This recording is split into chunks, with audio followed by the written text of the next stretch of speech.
Hey traders, welcome to Charts and Coffee. Happy Monday, everybody. Hope everyone is doing well. All right, so we're going to take a quick peek at what's going on as we start the week, as we really, for all intents and purposes, start the month.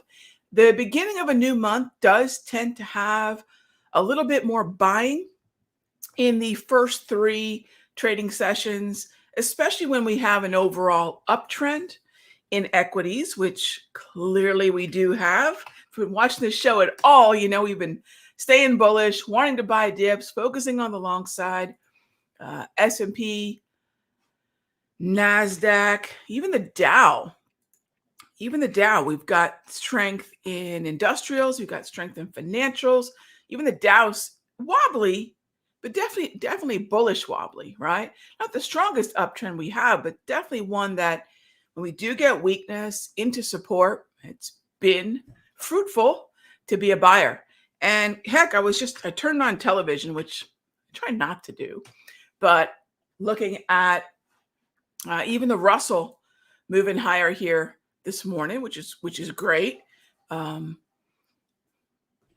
the laggard, right? I mean, let's keep that in mind. It is the laggard. It doesn't have an uptrend. And a lot of the reason for the laggard is, well, if financials XLF are helping the S&P and the Dow move higher, it's actually KRE that needs to be helping the Russell move higher, right? This is the Russell 2000. Lots of regional bank emphasis here. But nonetheless, we're seeing the Russell move higher.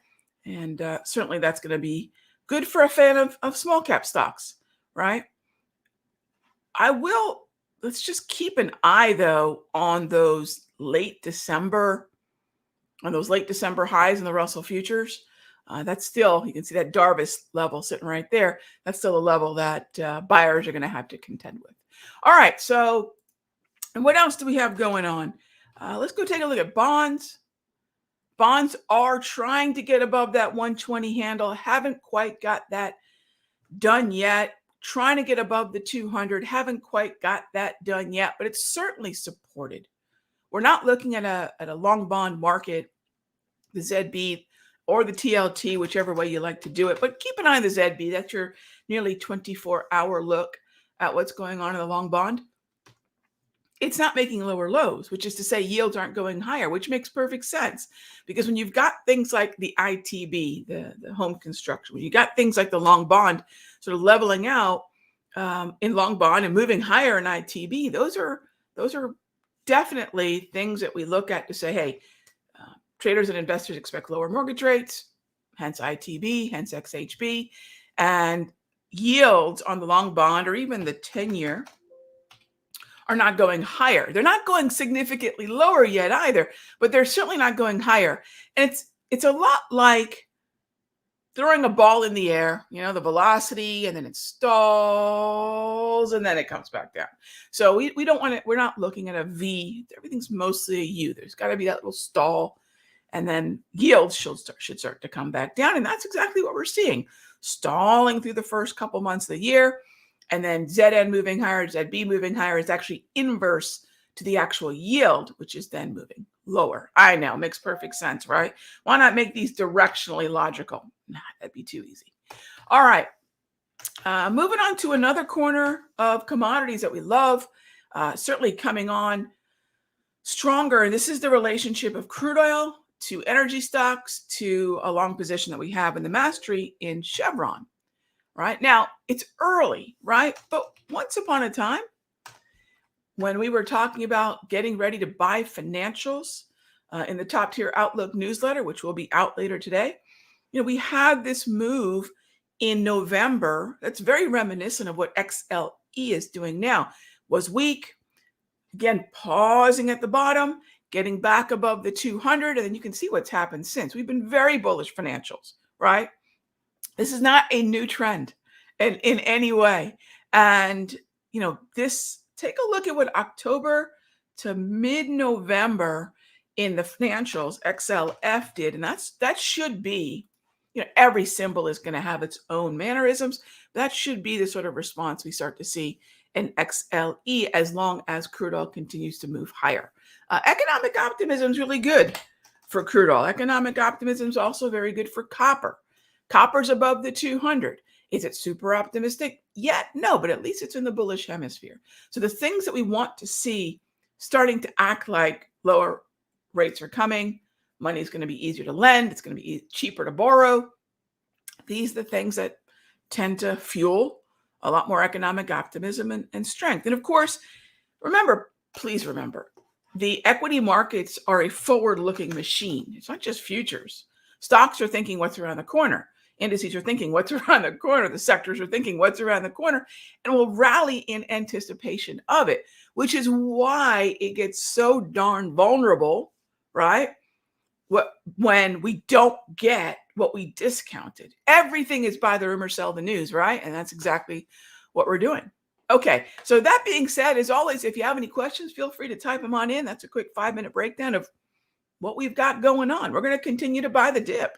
I mean, is there anything else to do in a dovish pivot year with an election cycle?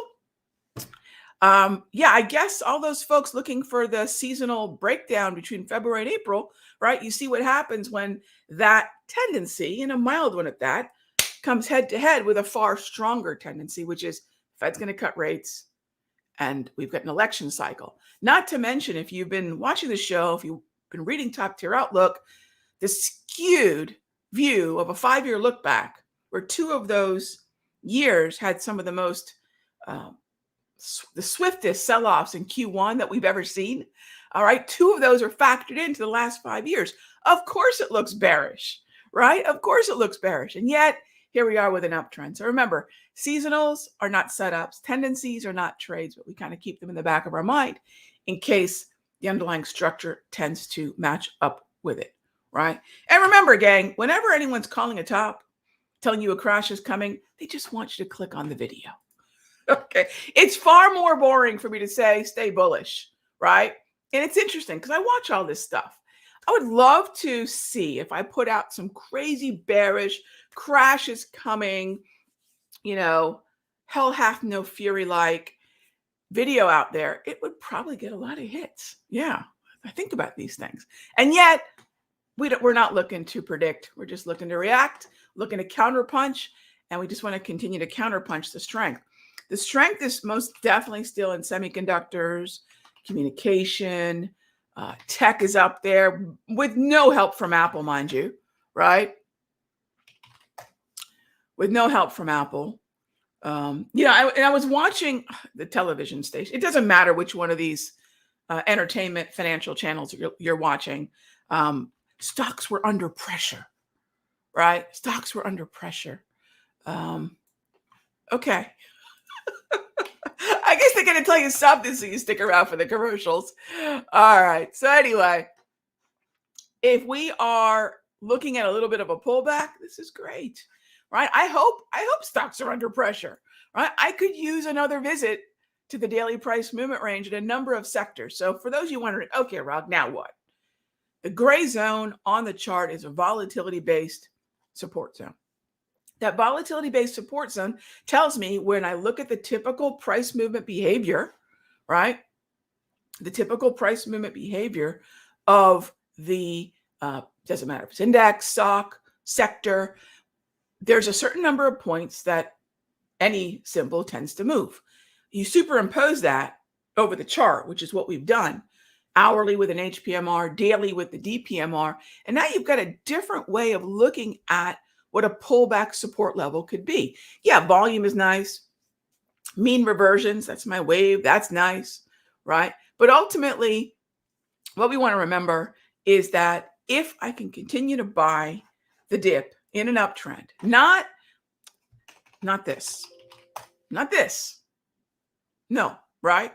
This is Apple. This is none of XLK's strength has anything to do with Apple. Everything has to do with AMD and NVIDIA. So as long as we understand sector weightings, it makes sense why AMD and NVIDIA are affecting the XLK. Even Microsoft's not been that much help, right? Better than Apple. So as long as we don't think that just because something is cheap, it's valuable, or just because something's low, it's going to play catch up. As long as we're not doing that, we'll be fine. right? We'll be fine. As long as we can look at something like the XLC, which is the number 2 weighted sector in the NASDAQ, and say, are all the stocks moving higher? Negative, Ghost Rider, but Netflix, Meta, and up until recently, I have a long position here in the Mastery, Disney. These are some of the best looks. And I would keep a really close eye on Disney to regain that overall uptrend. These are your 3 best looking stocks. 3 stocks can keep an entire sector up. It is when the number 1 weighted stock is moving strongly to the upside. Meta broke 500. Yahtzee, right? We don't want to short into uptrends, right? Everyone has that, right? We don't want to short into uptrends. Picking tops is much like picking something else. Don't do it, right? Unless you hate your money, in which case, find a charity, because Wall Street is definitely not one. All right, moving on to questions. We have some questions here.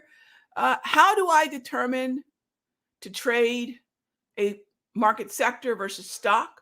Relative outperformance. So Eddie, when we sit in the Mastery, I'll look at a layout like, well, let's open up XLC since I was just talking about it.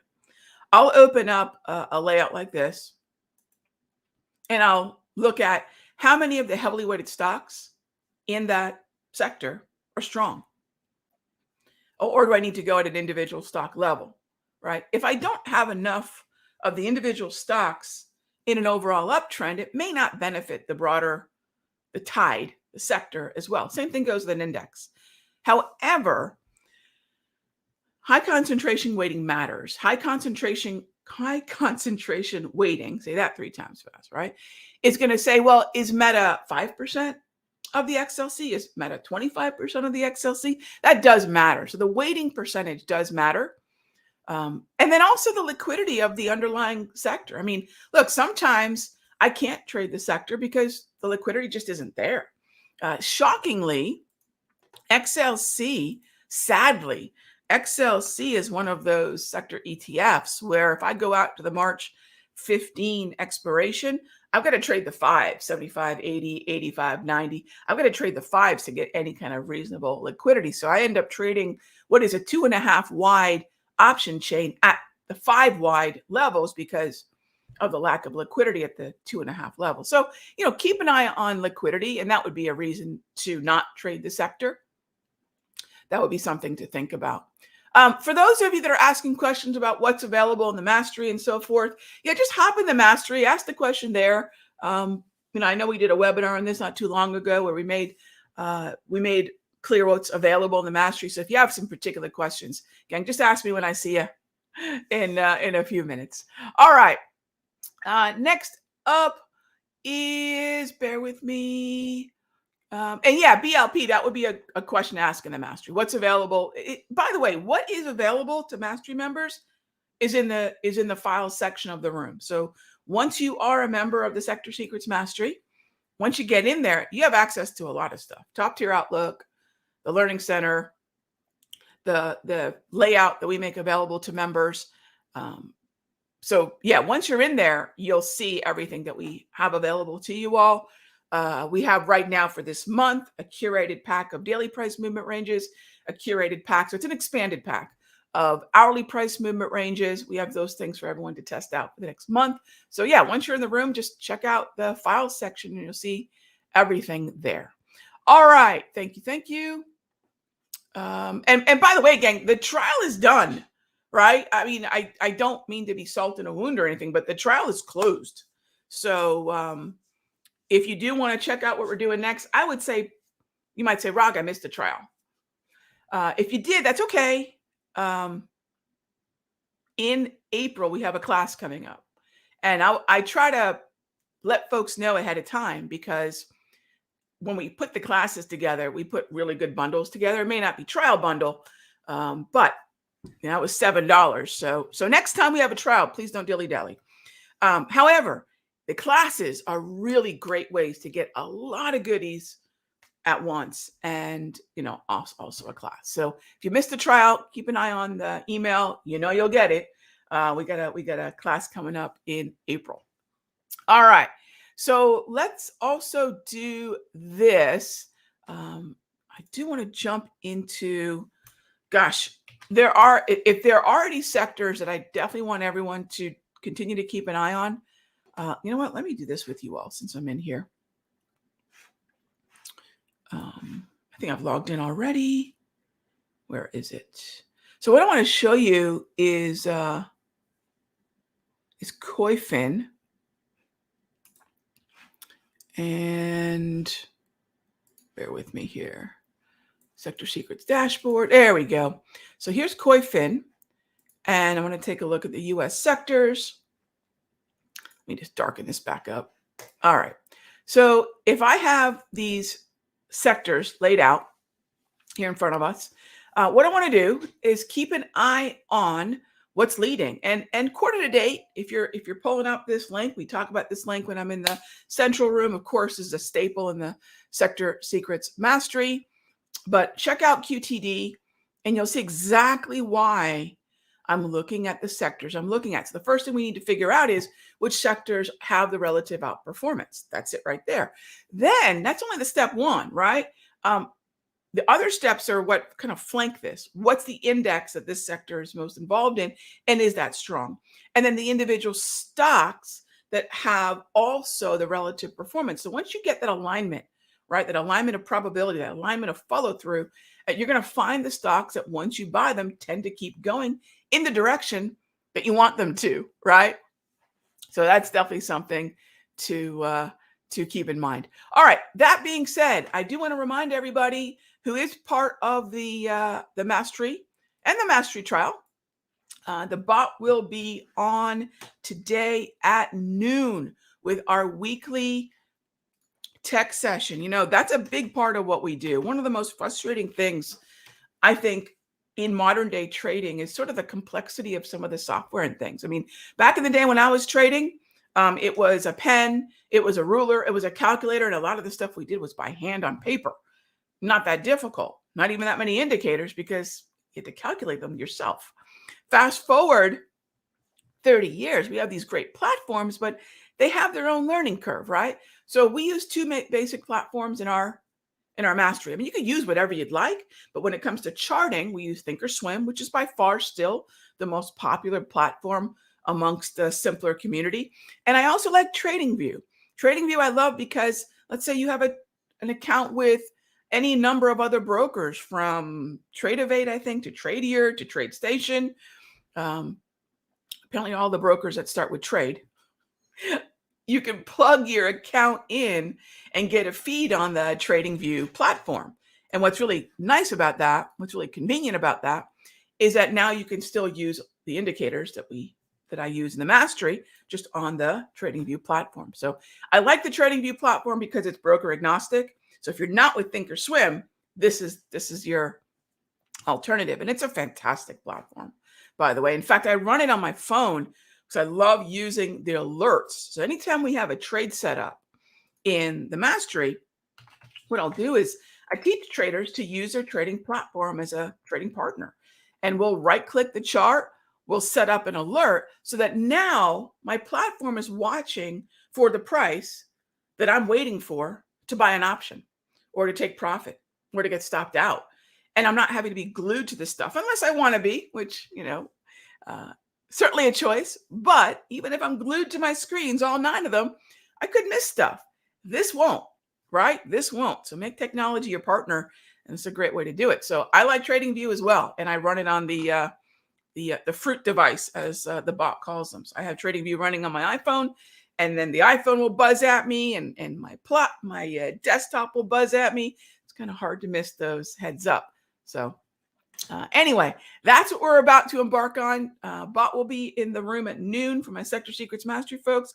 I'm about to jump into the mastery because we got our morning of day trades to come, and then we're going to go do our swing trades. And then exciting, tomorrow we're going to get into our, especially for those of you in the trial, 30 days, we're going to have our first session with you all for our portfolio review, which is up very nicely. So how do we manage that longer term view? How do we manage a weekly time frame, 6 months, a year or more time horizon? That's tomorrow afternoon. All right, gang, be good to each other. I'll see you tomorrow, same time, same station.